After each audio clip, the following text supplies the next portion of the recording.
Apa itu Paris Fashion Week yang kini jadi sorotan usai artis Indonesia berbondong-bondong ke Paris? Paris Fashion Week kini trending di media sosial, salah satunya di Twitter. Lebih dari 70.000 kali warganet mengomentari Paris Fashion Week di Twitter hingga Selasa 8 Maret 2022. Paris Fashion Week jadi sorotan usai banyak artis Indonesia datang ke Paris untuk mewakili merek lokal untuk meramaikan gelaran fashion show di Paris. Namun hal ini menjadi perdebatan setelah beberapa selebriti dan merek lokal mengklaim menghadiri gelaran fashion terbesar di dunia ini.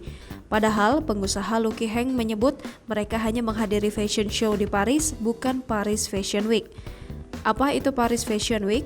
Dalam dunia fashion, ada 4 fashion show terbesar dan paling penting di dunia. Di antaranya New York, Paris, London, dan Milan. Namun di antara keempatnya, Paris adalah fashion show yang pertama kali diselenggarakan dalam industri ini. Dikutip dari Fashion United, Paris Fashion Week dimulai pada tahun 1973. Acara ini merupakan pertemuan penting yang enggan dilewatkan bagi para pecinta fashion baik di Prancis maupun di seluruh dunia. Nama resmi dari acara ini adalah Semaine des Créateurs de Mode. Tetapi Paris Fashion Week atau PFW adalah nama yang paling umum digunakan. Acara di Paris Fashion Week dibagi menjadi 3 kategori, diantaranya pakaian pria, haute couture, dan ready to wear. Setiap kategori haute couture adalah merujuk pada rancangan busana yang lebih eksklusif dengan kualitas material berkualitas tinggi.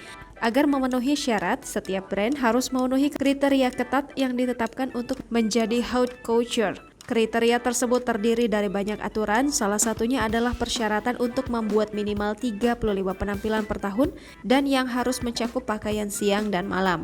Sehingga hanya beberapa brand yang mendapatkan gelar ini dan dapat dianggap sebagai penghasil koleksi haute couture. Paris Fashion Week diselenggarakan oleh Federasi Mode Prancis. Acara ini mencakup lebih dari 100 pertunjukan yang menampilkan brand papan atas seperti Chanel, Christian Dior, atau Yves Saint Laurent. Paris Fashion Week berlangsung 2 kali dalam setahun di ibu kota Perancis dengan edisi musim semi atau musim panas dan edisi musim gugur atau musim dingin. Tanggal penyelenggaraan Paris Fashion Week ditentukan oleh Fédération de la Haute Couture et de la Mode. Koleksi haute couture selalu dihadirkan sebelum koleksi ready to wear yang mewakili separuh dari pertunjukan. Jangan lupa subscribe, share, komen, dan like ya.